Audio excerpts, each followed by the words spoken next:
testing some drones. So testing different drones, different elevations, different flight patterns to figure out how well they can map a scene. We have a mock scene set up and we're scanning it. We're using a total station and we're also going to be mapping it with drones.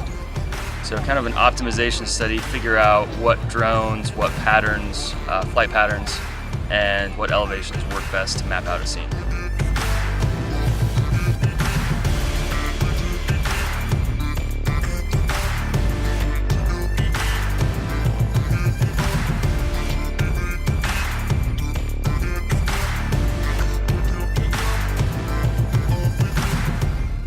We are testing a Mavic 2 Pro, one of the newest ones on the market. So this will be interesting to see how this one does compared to some of the others.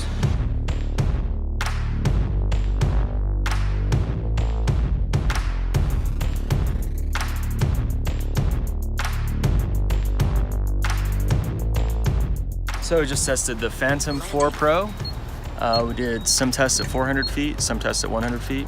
Did some grid missions, double grid missions, and some orbit missions. So we'll take this back to the office and see what looks good.